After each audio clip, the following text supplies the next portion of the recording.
사랑하는 성도님들, 우리 교회는 지금 리딩 지저스 전교인 성경 통독 운동을 하고 있습니다. 그래서 지난 2주 동안 우리가 왜 성경을 읽어야 하는지, 그리고 우리가 성경을 읽으면 어떤 유익이 있는지에 관한 말씀들을 함께 살펴보았는데요. 오늘 우리가 이 하나님의 숨결이 담겨 있는 이 성경을 이제 우리 성도님들이 계속 올 한 해 동안 함께 정해진 본문대로 읽어 나아갈 건데, 오늘은 조금 더 그럼 우리가 어떻게 성경을 읽는 것이 올바르게 성경을 읽는 것이냐 하는 것에 대해서 오늘 이 베드로후서 본문을 중심으로 해서 우리가 함께 좀 살펴보고자 합니다. 먼저 본문에 들어가기에 앞서서 잠깐 성경 개관을 해보면, 성경은 이제 구약이 몇 권이죠, 여러분? 39권. 우리 신약은 27권. 그래서 우리 총 66권으로 이 각 책들이 이게 모아진 책이죠. 모아져서 한 권으로 지금 우리에게는 우리 기독교의 경전으로 주어진 책입니다. 그래서 이 66권의 책은 약 한 40명 저자들이 이 1600년이라는 기간 동안 쓰여진, 그러니까 그 기간 동안 쓰여져서 묶어진 거죠. 한 번에 쓰여진 게 아니고, 그래서 이 1600년에 걸쳐서 쓰여진 책이 이 성경이죠. 그런데 놀라운 것은 이 저자들은 서로 만난 적도 없고, 또 이들이 저술에 관해서 뭐 서로 우리가 이렇게 씁시다 뭐 그렇게 논의한 적도 없고, 있는 장소도 달랐고, 또 살았던 이 사회, 역사 모든 것이 다 달랐습니다. 그런데 놀라운 것은 창세기부터 요한계시록까지 이 성경이 기술이 되는데, 이 성경의 주제가 모두가 한 방향으로 예수 그리스도를 통한 구원, 이 주제로 이 성경이 이 통일되더라는 거예요. 그래서 이거를 이제 조직신학에서는 성경이 통일성이라고 말을 하는데, 그러니까 어떻게 이렇게 다른 저자들이 또 시간과 공간을 초월해서 서로 다른 곳에서 이 성경을 썼는데 이게 모아졌는데 어떻게 이게 한 주제로 서로 일치하며 통일되는, 내용이 다르지 않고 이렇게 하나로 모아지는, 어떻게 이게 가능하겠냐는 거죠. 그랬을 때 성경 자체가 우리에게 그 이유를 말해주는 것은 이 성경이 하나님의 감동으로 되었기 때문이다. 그래서 이걸 조직신학에서는 성경의 영감성이라고 하죠. 그러니까 하나님의 영감으로 이 성경이 기록되었기 때문에 이것이 가능하다는 거죠. 그래서 이 부분은 이제 오늘 본문 우리 베드로후서가 이걸 분명히 말해주죠. 우리 1장 21절을 다시 같이 읽어보겠습니다. 시작. 예언은 언제든지 사람의 뜻으로 낸 것이 아니요 오직 성령의 감동하심을 받은 사람들이 하나님께 받아 말한 것임이라요. 자, 여기서 이 예언은 그러니까 하나님께서 맡겨주신 말씀이라고 해서 예언, 우리가 예금 말하듯이요, 이 예언은 즉 성경이죠. 그래서 이 성경은 사람의 뜻으로 낸 것이 아니다. 이 말은 다시 말하면, 그러니까 성경은 사람의 생각으로부터 출발한, 다시 말하면 이 성경의 저자는 사람이 아니라는 거죠. 사람이 아니고, 물론 모세우경은 누가 썼습니까? 모세가 썼습니다. 그죠? 창세기, 출애굽기, 레위기, 민수기, 신명기 모세가 썼죠. 그래서 우리가 쓴 걸로 놓고 보면은 저자는 인간 저자인 모세로 말할 수 있겠지만, 성경은 분명히 말씀하십니다. 원 저자가 따로 있다, 그 소리입니다. 즉 그 원 저자가 누구냐? 그 원 저자는 이 노란색 부분이죠. 오직 성령의 감동하심을 받은 사람들이 누구께 받아? 하나님께 받아서 적었을 뿐이라는 거죠. 이거를 영감이라고 말을 하죠. 즉 다시 말하면 하나님이 원 저자시라는 거예요. 즉 하나님께서 원 저자 되셨는데 그것을 누구를 통해서 사람에게 전달해 주신 걸까요? 성경을 말씀하십니다. 누구의 감동으로? 성령의 감동으로. 그러니까 성령이 그 저자의 지성과 감성과 경험을 무시한 게 아니에요. 그것을 이용해서, 그러니까 그것과 함께 하나님의 생각을 넣어줘서 각자가 가진 그런 지적인 또 감정적인 경험적인 것을 10분 발휘해서, 그래서 마태가 쓴 복음과 요한이 쓴 복음이 분명히 달라요. 어치도 다르고 그가 관점도 다르고 다르지만 중요한 것은 같은 예수님에 대해서 분명히 말하고 있다는 거죠. 서로 다름이 없이. 이게 뭐냐는 거예요. 이게 성경의 영감이라는 거죠. 그래서 바로 이 점에서 우리는 분명히 말씀드릴 수 있는 거예요. 뭐냐면 성경의 저자는 누구다? 하나님이시라는 거죠. 그래서 이 하나님의 마음과 하나님의 뜻과 하나님의 생각이 담겨 있는 것이 성경이라는 거죠. 그래서 이 성경이 다른 여러 교양서, 역사서, 지식서, 윤리서와 다른 점은 이 성경의 근원은 누구로부터 나왔다는 거예요? 하나님이라는 거예요. 그래서 성경이 대단한 거죠. 그래서 성경이 신비한 거고 이 성경이 중요한 거죠. 그러므로 이 성경의 또 한 가지 중요한 게 우리에게 있어서 이러한 하나님의 마음과 생각과 뜻과 더불어서 이 성경에는 그 하나님께서 우리를 향한 약속이 담겨 있다는 거예요. 약속. 하나님은 신실하신 하나님이시기에 반드시 이 약속을 지키신단 말이죠. 그래서 우리가 이 성경을 말할 때에 구약, 신약이라고 말하는데 이 약이 뭐냐는 거예요. 약이. 이 약이 뭘 말하는 거예요? 약속이죠. 성경적인 어로는 언약이죠. 언약. 이 언약이 성경에 있어서 중요한 하나님의 이 말씀의 특성이라는 거예요. 그래서 성경을 우리가 구약과 신약으로 구분하는데 구약은 뭐죠? 그러니까 하나님께서 이 땅을 구원하시기 위해서 오실 메시아 그리스도를 뭐 하시는 거예요? 약속하신 거죠. 그 메시아를 내가 보내겠다. 이것을 소망을 주는 약속, 미래에 성취될 약속을 모아놓은 것. 그게 구약이죠. 그럼 신약은 뭐예요? 신약은 그 구약의 약속이 어떻게 된 거예요? 성취되었다는 거예요. 누구를 통해서? 예수 그리스도를 통해서. 그래서 이 성취된 약속을 보여주고 이 약속을 통해서 교회가 어떻게 세워가고 또 궁극적으로 하나님께서 하나님 나라를 어떻게 완성하시는지를 보여주는 것이 신약이라는 거죠. 그래서 여러분 우리가 이 하나님의 약속을 구약과 신약을 놓고 이 약속을 보면 이 약속의 중심에는 누가 있느냐? 누가 있을까요? 예수 그리스도가 있다는 거예요. 그 약속된 예수 그리스도가 이 분명히 신약에 오셨다는. 그래서 성경의 중심은 한마디로 누가 중심입니까? 예수 그리스도시라는 거예요. 예수 그리스도.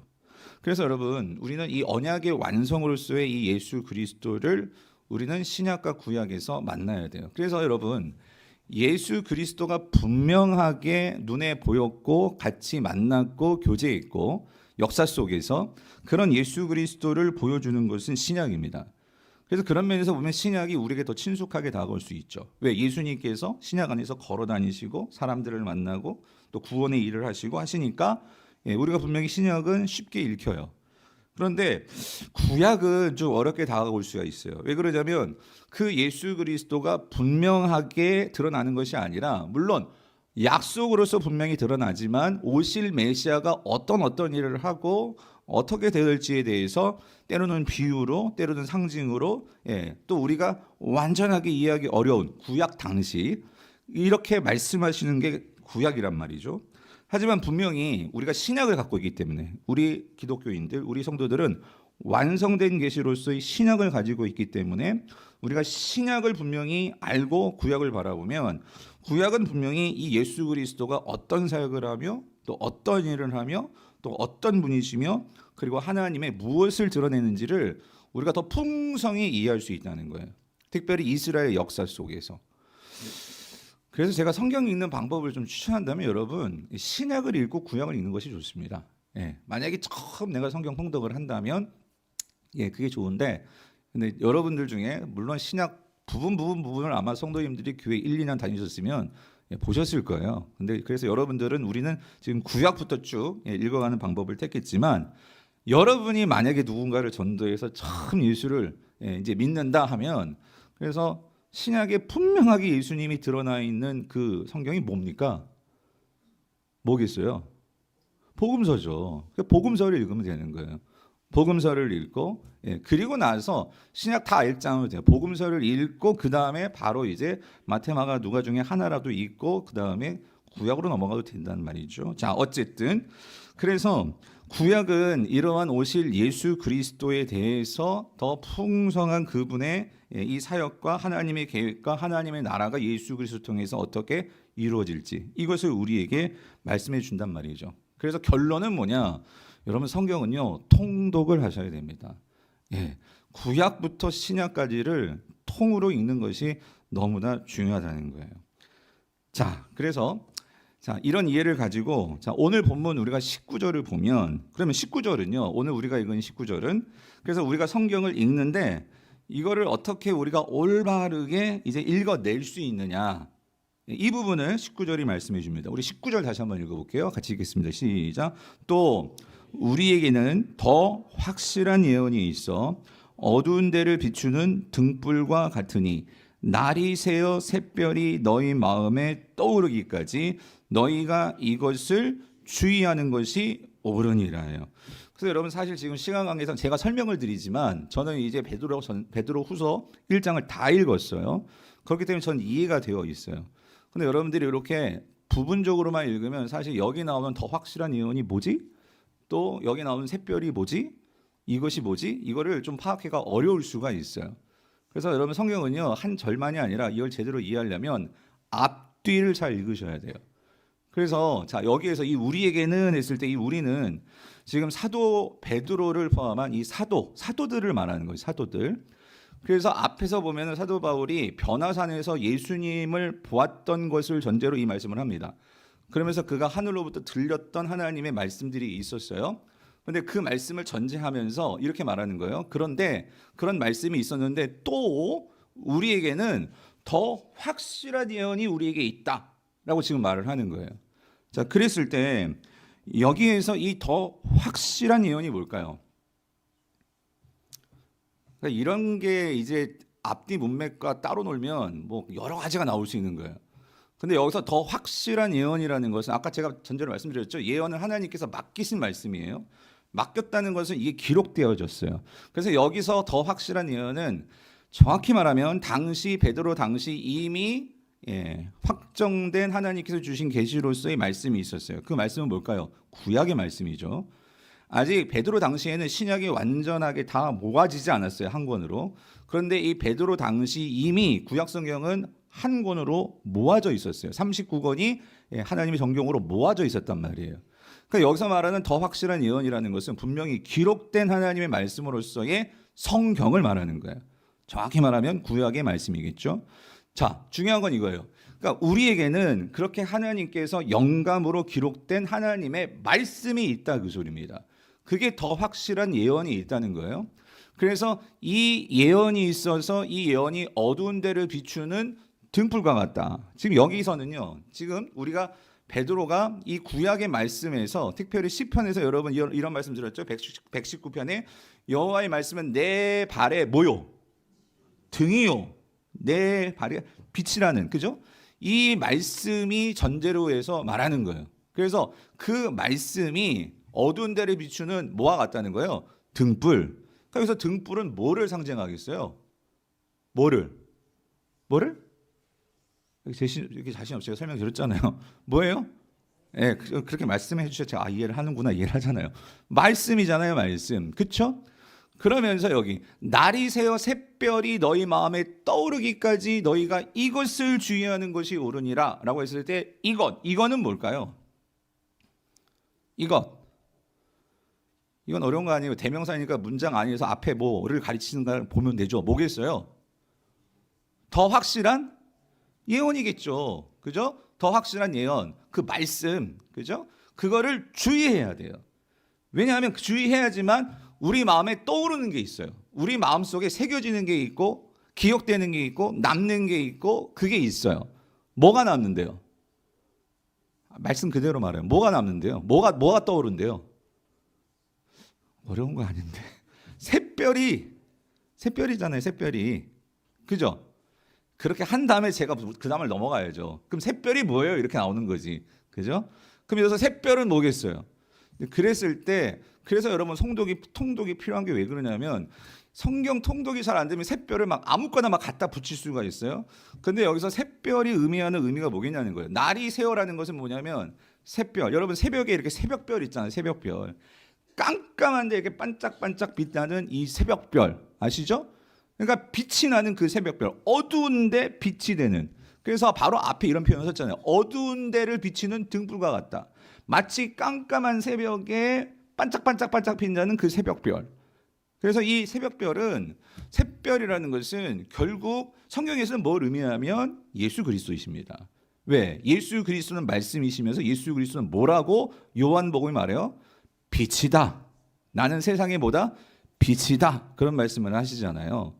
그래서 이 예수 그리스도를 의미하는 거죠. 정리해 보면 이런 거예요. 결국 아까 제가 말씀드렸잖아요. 구약과 신약의 모든 중심에는 누가 빛나고 있느냐? 누구를 향하고 있느냐? 누가 중심이냐? 누구예요? 예수 그리스도예요. 그러므로 우리가 성경을 제대로 읽으면 그 성경에서 누가 우리 마음속에서 떠오르냐면, 누구를 바라보게 되냐면, 누구를 생각하게 되냐면, 결국 누구를 닮게 되냐면 누구라는 거예요? 예수 그리스도라는 거예요. 여러분, 이 말씀이 그 의미예요. 그 의미. 이해가 되시죠? 여러분, 이게 해석입니다. 성경을 해석하는데 제가 제 생각 갖다 붙인 거 아무것도 없어요. 성경이 말하는 바를 가지고 성경을 풀이한 거예요. 성경을 해석한 거예요. 여러분, 이게 바른 성경 해석이에요. 그래서 이렇게 되기 위해서는 어떻게 해야 되느냐? 그래서 여러분, 이 베드로후서 1장 19절에는 그러니까 성경을 해석함에 있어서 중요한 이 법칙을 베드로가 말하는데, 그 첫 번째가 뭐냐면요, 이겁니다. 더 확실한 예언이 있는데 어두운 데를 비추는 뭐와 같대요? 등불과 같다. 이 말은 여기에는요, 그러니까 이 말씀이 어디에 위치해야 하는지에 대한 중요한 위치 설정이 담겨 있는 거예요. 무슨 말이냐면, 어두운 데를 비추는 등불이 되려면 여러분 이겁니다. 등불을 통해서 이 어두운 세상을 보려면은요, 여러분, 우리는요 그 등불 앞에 있어야 될까요? 등불 뒤에 있어야 될까요? 에? 어디 있어야 돼요? 당연히 등불 뒤에 있어야 되죠. 그래야지만 말씀을 비출 수가 있잖아요. 이 말은 뭐냐면 여러분 이런 겁니다. 우리가 말씀을 대함에 있어서 여러분, 말씀 앞에 내가 먼저 있으면 안 돼요. 항상 우리는 우리 앞에 뭐가 있어야 돼요? 말씀이 있어야 됩니다. 여러분, 이게 성경을 우리가 해석하고 성경을 읽을 때 중요한 원리인데요. 이게 무슨 말이냐면 이런 겁니다. 성경을 읽기 전에, 그러니까 성경 어떤 말씀 앞에 내가 있다는 것은 내 생각이 먼저 있는 거예요. 내 생각이 먼저 앞서 있고, 내 욕심이 먼저 앞서 있고, 내 욕망이 먼저 앞서 있고, 성경을 읽으면 때로는 우리가 이 죄성이 있기 때문에 그 욕심과 내 생각을 대변하기 위해서, 혹은 내 생각에 대한 어떤 인정을 받기 위해서, 아니면 이거를 합리화하기 위해서 성경을 끌어다 쓸 수 있다, 그 소리예요. 여러분, 무슨 말인지 이해되세요? 그건 잘못된 성경 해석이에요. 성경 앞에 말씀이 있어서 내가 생각 가지고 있죠. 내 어떤 고집도 있고 나의 어떤 경험도 있고 있어요. 하지만 성경이 앞에 있어서 내 것과 비교해서 성경이 앞에 먼저 있으면 우리 생각은요, 그 뭘 따라가야 돼요? 내 앞서 있는 뭘 따라가야 됩니까? 성경을 따라가야 돼요. 그래야지만 성경이 제대로 비춰주는 대로 볼 수 있다, 그 소리입니다. 이것이 베드로가 첫 번째로 말하는 이 성경 원리예요. 어두운 데를 비추는 등불과 같다. 근데 여러분, 우리가 베드로 후서를 전체를 이제 읽으면 이게 왜 이런 맥락이 나오는가를 우리가 이해할 수 있는 거예요. 왜 그러냐면 지금 베드로 후서에는요, 지금 베드로가 목회하는 교회에 문제가 일어났어요. 그게 뭐냐면요, 거짓 교사들이 너무나 많이 일어났어요. 자칭 성경을 안다고 하면서 자기가 성경의 지식이 있고 성경을 안다고 말하면서 자기 생각을 가지고 성경을 끌어다 말하면서 예수 그리스도의 이 인성과 신성뿐만 아니라 예수 그리스도가 재림하실 것에 대해서 부인하는 이상한 성경을 해석하는 거짓 교사들이 많았단 말이에요. 이 부분에 대해서 베드로가 심각성을 가지고 성도들에게, 여러분들이 성경을 읽는데 성경의 위치를 잘 두십시오. 성경이 어디에 있는지, 그 거짓 교사들 앞에 성경이 있는지 뒤에 있는지 여러분들이 잘 보십시오. 여러분의 삶에 성경이 반드시 앞에서 있어서 그걸 가지고 거짓 교사들을 비추면서 성경이 기준되어서 여러분들이 생각하고 여러분들이 따라가고 여러분들이 말씀을 살아야 됩니다. 지금 이거를 말하는 거예요. 어두운 데를 비추는, 그러니까 이 어두운 게 뭐겠어요? 좁게 보면은 베드로 후서 안에서는 거짓 교사들입니다. 더 원론적으로 보면은 이 어두워진 세상입니다. 우리를 유혹하고 우리를 넘어뜨리려 하고 그리스도를 흔들어 놓는 이 세상에 대해서 등불을 들고 그 등불을 비추어서 우리가 바라봐야 한다는 거예요. 왜냐하면 여러분, 우리는 죄성이 있기 때문에 심지어 나를 들여다볼 때도 여러분 이렇습니다. 나를 들여다볼 때도 말씀을 가지고 나를 들여봐야 된다, 그 소리예요. 말씀이 먼저 앞에 있고 나를 봐야 된다는 그 소리예요. 왜 그러냐면 우리는요, 내가 보고 싶은 것만 보려고 해요. 내가 듣고 싶은 것만 들으려고 하고, 그리고 보았어도 그거를 내 중심으로, 내 고집대로, 내 경험대로 그걸 해석하려고 해요. 여러분, 그러다 가면은요, 성경이 내 생각으로 오염됩니다. 그러나 사도 베드로는 그 부분을 먼저 분명히 짚는 거예요. 그게 아니라 어두운 데를 비추는 등불의 위치를 분명하게 해야 된다는 거죠. 즉 성경의 위치를 바로 가져야 한다, 그 소리입니다. 그러면 우리가 어떻게 성경의 위치를 바로 가질 수 있을까? 그러기 위해서 여러분, 항상 이 위치가요, 막 우리는요, 내 힘으로 두면 이거 상황에 따라 바뀌어요. 때로는 이거를 감추고 싶을 때가 있고, 때로는 이걸 갖고 보고 싶을 때가 있고, 여러분, 그렇기 때문에 우리는요, 이 위치를 지키려면 도움이 필요해요. 그 도움이 누구냐? 성령님의 도움이라는 거예요. 진리요, 그리고 우리의 올바른 변치 않는 하나님의 마음을 아시고 우리를 이끌어 주실 수 있는 보혜사 성령님이 필요하다, 그 소리. 그래서 여러분, 우리가 성경을 읽고 성경을 대할 때 우리는 매 순간 기도를 해야 됩니다. 하나님, 이 말씀이 내 앞에 있게 해주시옵소서. 우리는 매 순간 이걸 기도하면서 성령을 의지하면서 말씀을 읽어야 한다는 거예요. 이와 관련해서 여러분, 이 존 파이퍼 목사님이 쓰신 성경 읽기라는 책이 있어요. 이 책을 보면 이런 내용이 나와요. 성경을 제대로 읽기 위해선 책 제목이 초자연적 성경 읽기거든요. 그래서 성경을 자연적으로 읽으면 안 되고 초자연적으로 읽어야 한다라는, 이게 가장 중요한 이 책의 중심 내용이에요. 그럼 여기서 말하는 초자연적 성경 읽기가 뭐냐? 책이 이렇게 설명하고 있어요. 왜 성경 읽기가 초자연적인 행위여야 하는가? 초자연적 행위라는 말은 사람들이 초자연적 존재라는 뜻이 아니다. 우리는 하나님이 아니고 천사도 악마도 아니다. 내가 의미하는 것은 성경을 읽는 행위가 하나님이 의도하신 대로 이루어지려면 그분의 초자연적 도움에 의지해야 한다는 것이다. 그러니까 여러분, 이게 무슨 말이냐면, 여러분, 우리가 성경을 대하는 전제가 달라져야 돼요.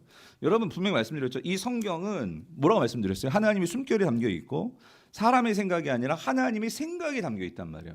여러분, 생각해 보세요. 그 대단한 학자들의 생각이 담겨 있는 책만 해도 사람들이 대단하다 하고 어려워도 언젠가 한 번은 내가 이거를 독파하리라 막 하면서 그렇게 매달리는데, 그래서 그 성경이 아닌 다른 세상의 어떤 이론이나 그런 가서가 좀 박사학위를 따고 하는데, 여러분, 우리가 이 성경에는 하나님의 생각이 담겨 있단 말이에요.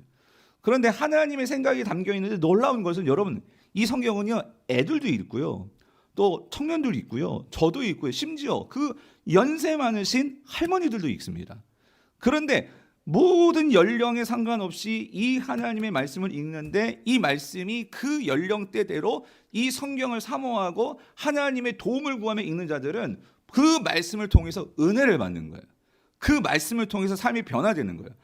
아무리 대학교에 박사학위를 몇 개를 갖고 있고 아무리 내가 무슨 국문학 박사고 뭐 할지라도, 이 국어를 전공했다 할지라도 이 책을 읽는데 초자연적으로 성경을 읽지 않으면, 이게 무슨 말이냐면, 내 지식으로 내 경험으로 비판적으로 성경을 읽으면 여러분, 성경의 내용은 불편할 수 있겠죠. 성경의 그 지식들은 얻을 수 있겠죠. 하지만 그 사람의 인격과 성품과 삶이 변화됩니까?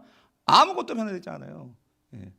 그러므로 중요한 것은, 우리가 이 성경을 통해서 우리가 정말 바라봐야 되는 것은 궁극적으로 우리의 삶의 변화가 아닙니까? 구원을 누리고 하나님을 닮아가는 이 변화는 어떻게 이루어지겠어요? 이게 자연적으로 이루어지겠어요? 아니라는 거죠. 초자연적인 그런 일이 일어나는 것이 여러분 성경 읽기라는 거예요. 그래서 이어지는 설명에서 뭐라고 설명하냐면, 그 초자연적인 도움에 의지해야 되는데, 이에 대하여 성경은 두 가지 결정적인 이유를 제시한다. 왜 초자연적으로 읽어야 하는지. 바로 사탄과 죄라는 거예요. 저는 이게 아주 중요한 통찰이라고 보는데요. 이게 무슨 말이냐면, 우리의 눈을 어둡게 하는 것에는 외부의 원수와 내면의 죄가 있다. 이 두 세력은 힘을 합하여 인간이 초자연적 도움 없이는 하나님이 의도하신 성경대로 성경을 읽을 수 없게 만든다. 이게 무슨 말이냐면, 여러분, 이런 거예요. 이게 초자연적인 성경이기 때문에 여러분, 기본적으로 여러분이 기독교인들이라는 것은 여러분이 하나님이 계심도 있지만 여러분 사단이 있는 것도 믿으시죠? 아멘이십니까? 영적인 악한 세력들이 분명히 있습니다. 그러면 우리가 이 초자연적인 일에 내가 이걸 하려고 집중하고 하려고 달려들면 다시 말씀드리지만 이 일을 방해하는 초자연적인 세력이 발동한다 그 소리예요. 사단이 우리의 생각 가운데 잡생각을 넣어주고 사단이 성경에 있는 것을 지극히 방해한다 그 소리입니다. 이게 첫 번째 방해꾼이고 두 번째 방해꾼은 우리의 죄라는 거예요. 우리의 죄성이 여전히 우리 안에 있기 때문에 이 성경을 읽어도 왜냐하면 하나님의 방식과 세상의 방식은 너무나 달라요. 그러면 우리는 여전히 죄된 본성이기 때문에 옛 성품, 옛 습관이 나도 모르게 꿈틀꿈틀 나올 때가 많아요. 그러므로 이 성경을 읽을 때 이런 죄성이 하나님께 다가가는 것을 방해한단 말이죠. 그래서 존 파이퍼 목사님 말씀하시는 게 뭐냐면 이 사실을 깨닫는 것은 너무나도 중요하다. 수많은 사람들이 하나님이 원하는 방식으로 성경을 읽을 힘이 자신에게 전혀 없음을 인식하지 못한 채 성경에 다가간다. 이게 무슨 말이냐면 그냥 성경이 책같이 생겼고 글이 있으니까 읽는 거예요. 그런데 여러분 우리가 이 성경을 정말로 읽으려면요 먼저 이걸 우리가 인식하고 인정해야 돼요. 뭐냐면 나는 죄인이라는 거예요. 나는 정말 죄인이기 때문에 사실 하나님이 원하시는 삶을 잘 살지 못해요. 그렇기 때문에 도움이 필요한 거예요. 하나님의 마음이 필요하고 하나님의 심정을 알아야 돼요. 애들이 철드는 거는요 하나님의 은혜가 들어와야 돼요. 제가 이번에 수련회 우리 강사님 계시지만 제가 깜짝 놀랐어요. 어제 목양집에서 설교 준비하고 있는데 갑자기 카톡이 오는데 두 줄. 제 아들이 보냈어요. 아빠 사랑해요. 앞으로 잘할게요. 내가 지금까지 우리한테 아빠 사랑해요 말을 들어본 적이 없었거든요. 근데 얘가 수련회 갔더니만 내가 깜짝 놀랐어요. 그래가지고 내가 꼭 이거 너 미쳤니? 내가 이 말 쓰려다가 그게 뭐냐면 여러분 그러니까 얘들이 집회 가가지고 어찌됐든 그게 모르겠어요. 목사님이 협박을 했든 뭐 어쨌든 하여튼 그 집회 안에서 그 은혜의 현장에서 뭔가 영향이 들어오니까 그 새로운 어떤 행동들이 나오더라는 거죠. 여러분 오늘 우리가 이런 행동 이 아들이요 제가 몇 번이고 요구했지만 한 번도 해준 적이 없어요. 그런데 얘를 도와주고 뭔가 얘를 이끌어주는 힘이 있으니까 그렇게 되는 거 아니에요? 여러분 성경을 읽고 우리의 마음문이 열리고 우리가 하나님 앞에 정말로 나아가는 이런 놀라운 일들이 이게 그냥 인간의 뭐 여러분 세계 문학 전집이 있고 감동되는 그런 수준을 되겠냐 말이에요. 아니라는 거예요. 초자연적인 하나님의 힘이 성령께서 역사하셔야 된다는 거죠. 그래서 이 책 제가 읽어드린 부분의 맨 마지막 결론이 뭐냐면 이거예요. 성경을 한 장씩 넘길 때마다 하나님을 의지하라. 여러분 성경을 한 장씩 읽을 때마다 하나님을 의지하면서 그렇게 성경을 읽냐 말이죠. 그렇게 읽어야 한단 말이죠. 이것이 초자연적인 방식이다라는 거예요. 사랑하는 성도님들, 그러니까 우리가 이 하나님을 더 알아간다, 하나님과 친밀해진다, 이게 그냥 생각만으로 그냥 되어지냐 말이에요. 우리가 그런 생각한다고 하나님과 친해진 것이 아니라 여러분들이 말씀을 읽으면서 더 하나님을 이해하려고 애쓰고 또 이렇게 주일에 나와서 피곤한 이 아침 8시지만 그 말씀을 들으려고 애쓰고 잠을 깨우고 막 이런 그런 과정 속에서 사단은 우리에게 여러 가지 그래 너 지금 피곤하지 너 힘들지 근데 여러분 주무셔도 돼요. 근데 중요한 건 여러분 이거예요. 그런 애씀의 과정에 여러분 하나님이 여러분을 도와주시려고 하는 그런 하나님이 계시다는 거 여러분 믿으시기를 바랍니다.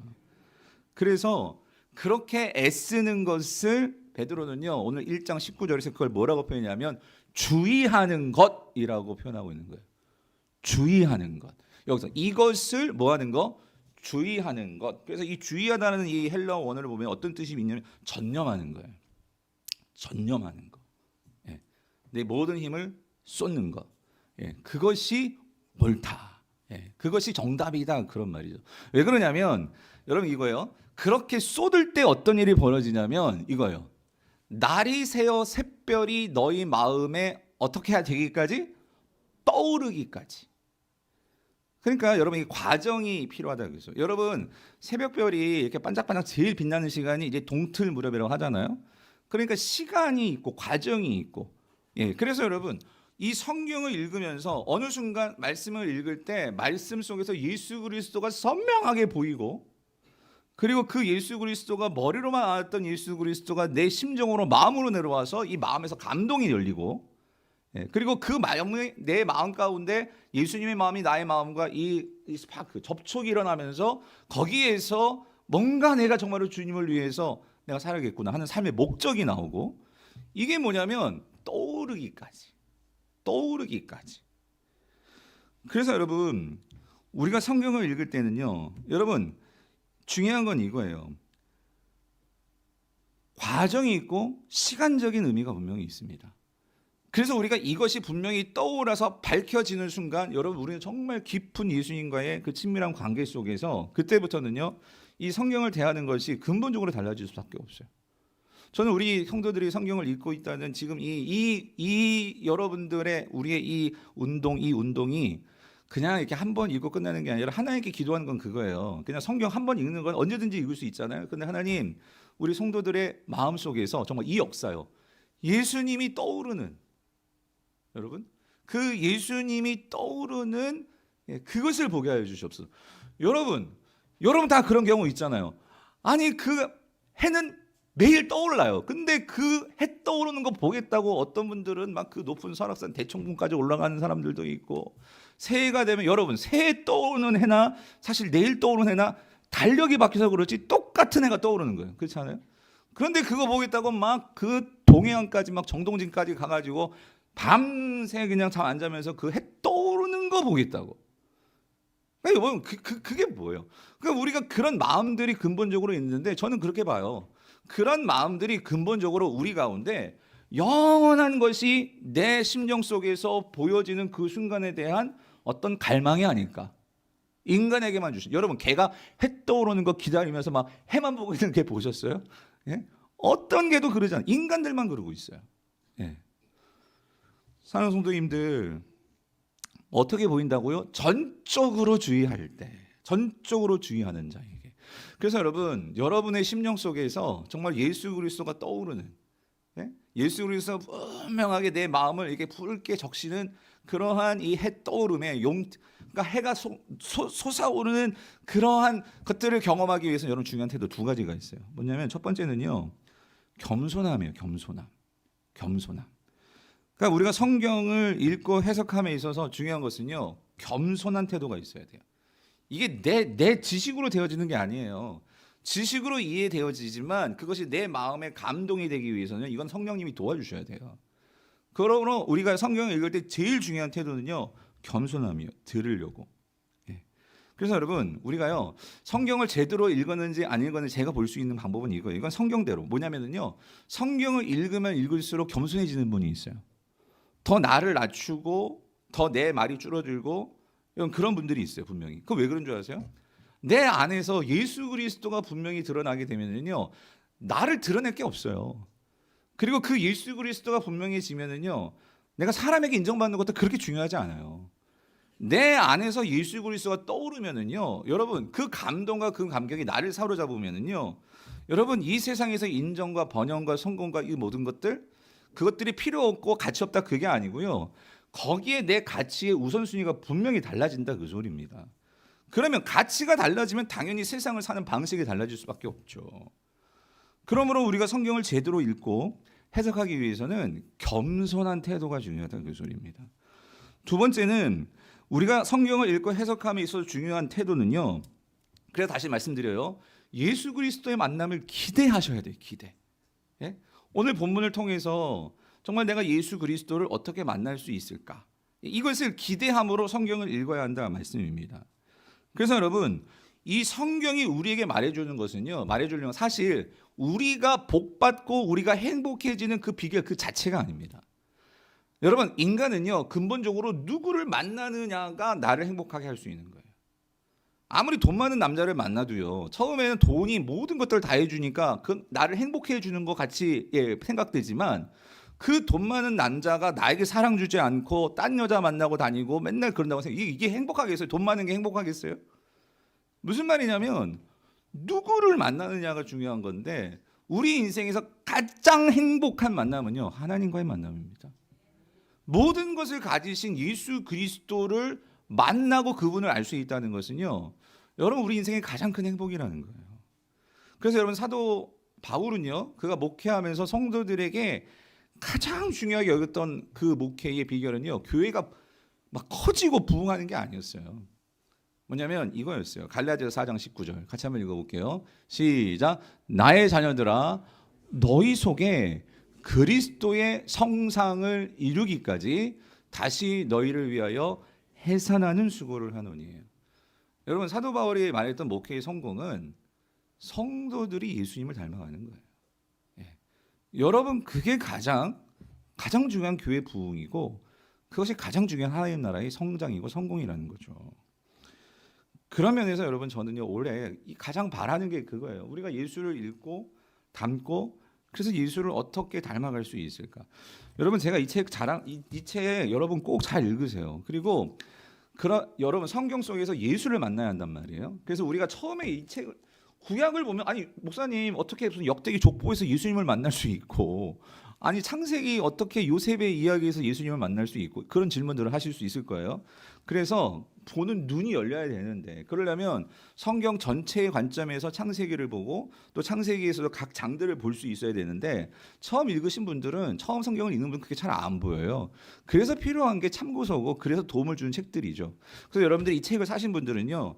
이 책 중에 그 성경 수업이 끝나는 1, 2, 3, 4 성경 수업이 있어요. 그것이 끝나고 다음 장이 뭐냐면 그야말로 제목이 그거예요. 리딩 지저스라는 장이 있어요. 여러분 거기를 잘 읽으십시오.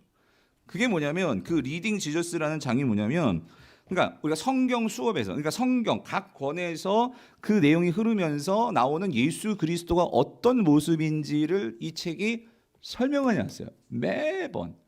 그러니까 그걸 보면 아 창세기에서도 이런 예수님이 나오는구나. 출애굽기에서도 이런 예수님이 나오는구나. 이거를 우리가 볼 수 있는 것에 도움을 받을 수 있단 말이에요. 그러니까 박예환 목사 책을 사놨는데 저 여기 아무런 나한테 떨어지는 거 아무것도 없어요. 그런데 왜 여러분께 추천하냐면 도움이 되니까. 그래서 사신 분들은 열심히 읽으시고 안 사신 분들은 금요 기도에 나오세요. 그럼 제가 그걸 잘 설명해 드릴게요.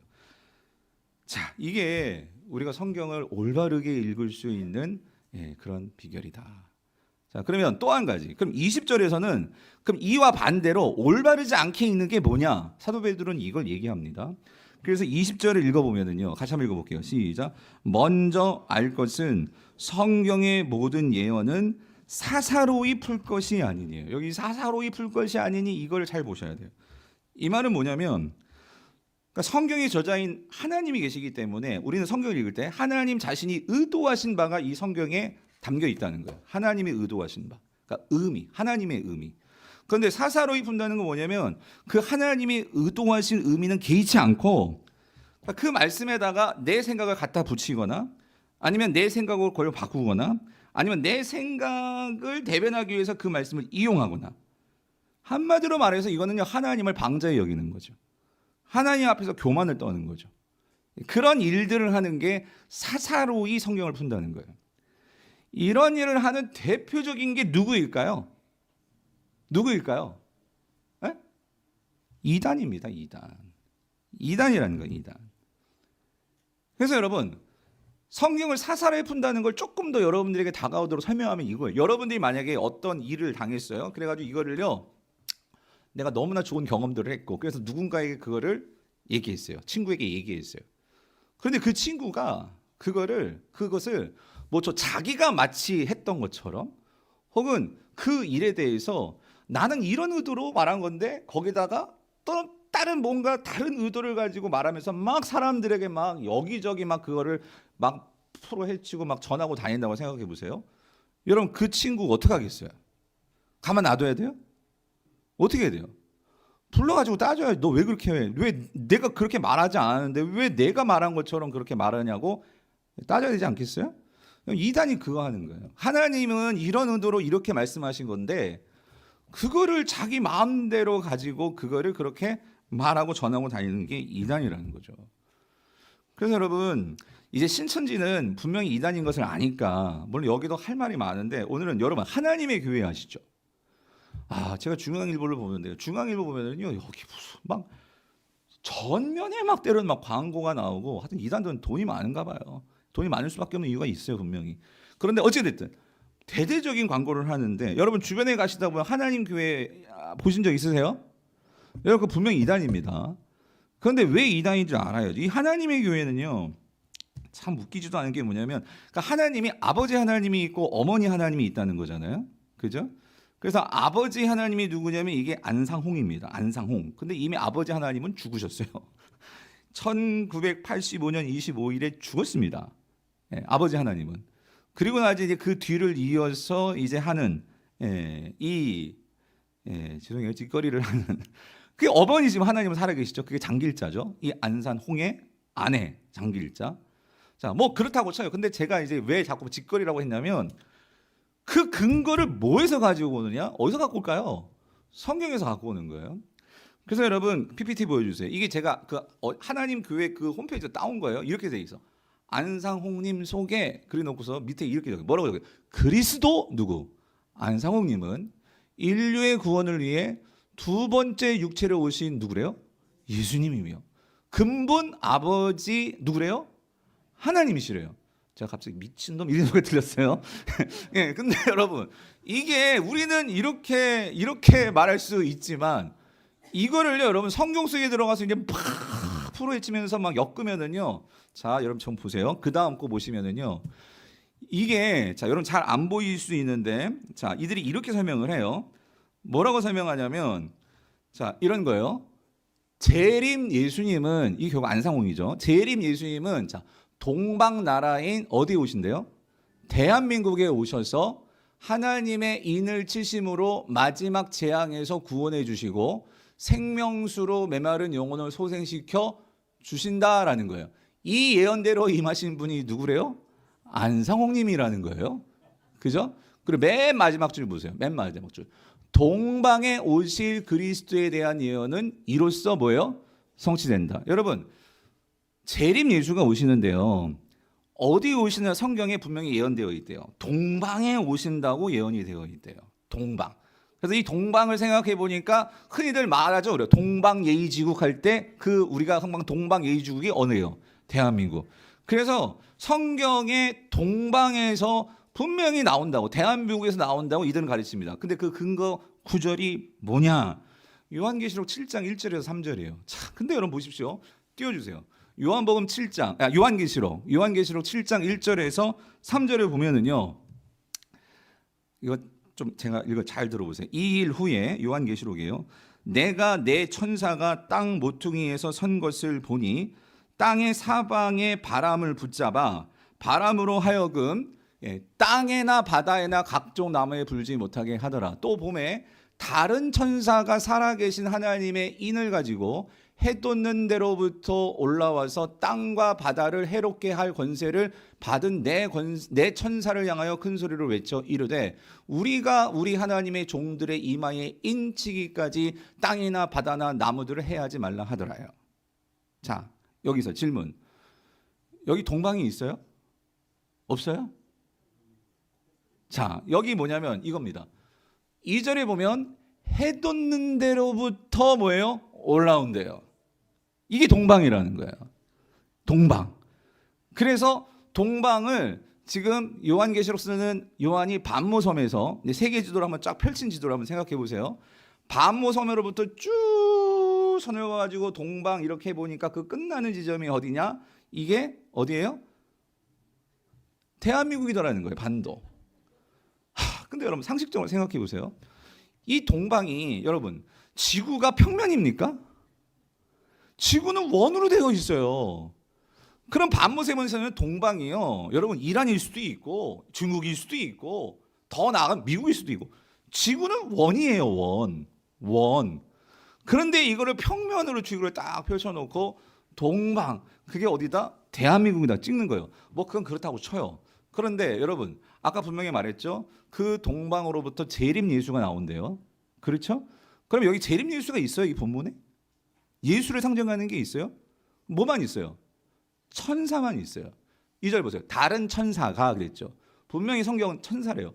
다른 천사가 살아계신 하나님의 인을 가지고 해 돋는 데부터 올라와서 땅과 바다를 해롭게 할 권세들을 받은 천사들을 향하여서 뭐라고 말하냐면 우리가 여기서 우리는 누구예요? 다른 천사들이에요. 다른 천사. 우리가 우리 하나님의 종들의 이마에 인치기까지 내 천사들한테 말하는 거예요. 땅이나 바다나 나무들을 해하지 말라 말하는 거예요. 여러분, 성경 어디를 봐도 요한계시록에서요, 예수님을 천사로 비유한 표현이 없습니다. 여러분, 예수님을 천사로, 하나님을 천사로 직접적으로 표현한 곳이 없어요. 그런데 이들은 뭐예요? 안상홍을 재림 예수로 만들어야 되고, 재림 예수는 어디서 나와야 돼요? 동방에서 나와야 된다, 그 소리예요. 이 말씀에 껴 맞추려다 보니까 이런 문제들이 발생한다, 그 소리예요. 여러분, 이게 사사로이 성경을 푸는 거예요. 한 가지만 더, 시간이 없지만 여러분이 아셔야 되니까. 어머니 하나님은 어디서 나오느냐? 그러면 이들은요, 하나님은요, 아버지 하나님만 있는 것이 아니라 어머니 하나님도 있다는 거예요. 그 근거를 갖고는 말씀이 너무 기가 차요. 이 말씀이에요. 그 다음 거 보여주세요. 그 다음 거. 갈라디아서 4장 26절입니다. 여러분, 여기 보면 갈라디아서 4장 26절에 이렇게 나와 있어요. 오직 위에 있는 예루살렘은 자유자니 곧 우리 뭐래요? 이 어머니라는 단어 때문에 어머니 하나님이 나오는 거예요. 그러니까 이 어머니를 하나님으로 만들기 위해서 이 말씀을요, 이 말씀 딱 하나 가지고 그 다음에는 막 여기저기 구약 말씀을 끌어오는데, 자, 이거는 하나님 교회에서 제가 퍼온 거예요. 사보세요. 위, 즉 하늘에 있는 예루살렘을 가리켜 우리 어머니라고 했습니다. 사도 바울은 왜 하늘 예루살렘을 성도의 어머니라고 칭했을까요? 구약 선지자들은 예루살렘의 어머니가 자녀를 위로함 같이 위로와 평안의 안식처가 되어주며 생명수의 근원이 될 것이라 예언했습니다. 선지자들이 계시로 본 이 예루살렘은 바로 어머니 하나님입니다. 지금 이 시대 우리가 구원을 얻기 위해 찾아야 할 곳은 지상의 예루살렘이 아니라 하늘 예루살렘이신 어머니 하나님입니다. 이거를요, 성경을 모르고 이렇게 읽다 보면 뭔가 그런 것 같고, 아니 어머니라고 돼 있으니까 갈라디아 4장 26절에, 그러니까 이거를 그냥 받아 넘어가는 거예요. 근데 여러분, 아까 말씀드렸잖아요. 성경의 어떤 이 비유적인 표현을 해석하려면요, 한 구절만 가지고 그렇게 해석하면 안 돼요. 그럼 어떻게 하면 되겠어요? 응? 어떻게 하면 돼요? 4장 26절을 여러분이 정확하게 해석하려면 어떻게 하면 돼요? 좀 크게 좀 말씀해 주세요. 어디 전체를? 많이도 아니에요. 갈라디아서 4장만 읽어두세요. 여러분, 갈라디아서 4장 이 앞절에 어떻게 되었냐면 이렇게 되어 있어요. 뭐라고 되어 있냐면, 자, 이 말씀이에요. 기록된 바, 자, 22절부터 26절을 제가 읽어볼게요. 기록된 바, 여러분 잘 보세요. 아브라함에게 두 아들이 있으니. 그런데 여러분, 지금 사도 바울은요, 갈라디아에서 가장 중요한 핵심은요, 율법이냐 복음이냐 이 두 가지를 가지고 지금 설명하는 거예요. 유대인들은 예루살렘, 지금 예루살렘에 살고 있는 유대인들은 율법을 지켜야지만 우리가 뭘 받아요? 구원을 받아요. 그렇죠? 근데 바울이 줄기차게 말하는 것은, 그러니까 다시 말하면 율법이라고 했을 때 할례를 행해야지만, 우리가 안식일을 지켜야지만, 우리가 하나님이 금한 음식들을 먹어야지, 안 먹어야지만 구원을 받는다. 이게 율법주의자들이 말하는 구원이잖아요. 근데 사도 바울은 그게 아니라 예수 그리스도가 이제 오셨기 때문에, 새 언약이신 예수 그리스도가 오셨고, 이제 그 예수 그리스도가 십자가에서 죽으시고 부활하셨기 때문에 우리는 은혜를 입었기 때문에, 그 예수 그리스도를 믿는 자는, 율법의 완성이신 예수 그리스도를 믿는 자는 누구나 구원을 받을 수 있어. 이게 바울의 논리잖아요. 그래서 지금 사도 바울은 이거를 설명하기 위해서 이제 그 구약적인 배경을 갖고 있는 사람들에게 구약적인 언어를 가지고 지금 설명하는 거예요. 예수 그리스도의 복음을. 그래서 아브라함 이야기를 갖고 온 거예요. 그래서 기록된 바, 이게 구약에 기록되어 있지 않겠어요? 아브라함에게 두 아들이 있으니 하나는 여종에게서, 이스마엘을 말하는 거죠. 하갈을 말하는 거죠. 하나는 자유 있는 여자에게서, 이삭, 사라를 말하는 거죠. 이 여종에게는 육체를 따라 낳고 자유 있는 여자에게서는 약속으로 말미암니라. 여러분, 여기 자유 있는 여자가 누구를 말하는 거예요? 누구를 의미하는 거예요? 누구? 그죠? 여러분, 성경 읽었으니까 이게 사라잖아요. 사라. 그거 머릿속에 넣어놓고 그 다음 보세요. 그래서 그 다음, 이것은 뭐래요? 비유니. 내가 이제 비유를 설명하겠다는 거예요. 이 여자들은 두 언약이라 이제 비유를 하는 거예요. 그러니까 이 여자들은 두 언약이라. 내가 비유를 듣게. 하갈은 자유인이 아니었어. 하나님 백성이 아니었어. 그러니까 이 하갈은 뭐를 비유하냐면 율법을 비유하는 거예요. 바울이 지금. 그리고 이 사라는 뭘 비유하냐면, 사라는 복음을 상징하는 새 언약으로서 뭐예요? 그 예수 그리스도를 이제 의미하게 되는 거예요. 그래서 하나님은, 자, 하나는 신의 산으로부터 종을 낳은 자니 곧 하갈이라. 25절. 이 하갈은, 자, 뭐래요? 아라비아에 있는 시내산으로서 지금 있는 예루살렘과 이건 지금 현재 존재하는 지금 바울 당시에도 존재하는 그 이스라엘 땅의 예루살렘을 말하는 거예요. 그거를 상징하는 걸 하갈이다라고 지금 설명하고 있는 거죠. 그가 자녀들과 더불어 종노릇하고, 그러니까 이건 율법의 종노릇하는 지금 저 성전이 있는 예루살렘에서 그걸 그렇게 중요하게 여기는 율법주의자들을 바울은 빗대어서 말을 하는 거예요. 하갈로. 자유가 없으니까. 하갈은 종이었으니까. 그런데 26절 오직 위에 있는 예루살렘은 그러면서 이것은 곧 자유자니 곧 우리 어머니라 했을 때 지금 예루살렘 자 보세요. 25절에서 지금 이 지상에 거하는 예루살렘을 누구에 비유했어요? 하갈이었잖아요. 그러면 26절 오직 위에 있는 예루살렘은 자유자니 곧 우리 어머니라고 했을 때 지금 위에 있는 예루살렘은 지금 누구를 비유하는 거겠어요? 이건 사라예요. 사라. 그랬을 때 사라는 이삭을 낳을 때 하나님께 뭘 받아서 이삭을 낳았어요? 약속이었어요. 언약이었어요. 그렇죠? 그러므로 그 언약을 통해서 이삭이 나온 거예요. 그렇다면 지금 여기서 근데 예루살렘을 위에 있는 예루살렘이라고 땅에 있는 예루살렘과 구분한 것은 결국 위에 있는 예루살렘은 하나님의 백성들을 말하는 거예요. 하나님의 백성들. 예수 그리스도를 통해서 이 땅에 새롭게 세워진 하나님 나라의 백성들을 의미하는 거예요. 즉 사라가 난 이삭이 진짜 하나님의 자녀들이었잖아요. 그것처럼 오늘날 이 교회, 오늘날 예수 그리스도를 믿고 하나님의 백성 된 그들을 사도 바울은 위에 있는 예루살렘, 즉 진정한 하나님의 백성으로서 비유하면서 지금 이 말씀을 설명하고 있는 거예요. 결론은 여러분 예루살렘이 하나님입니까? 뭐예요? 하나님의 백성들이고 이 하나님의 백성들이 될 수 있는 그 근본적인 것은 뭐 때문이에요? 새 언약. 그 새 언약은 누구를 통해서 우리에게 주어진 언약이에요? 예수 그리스도.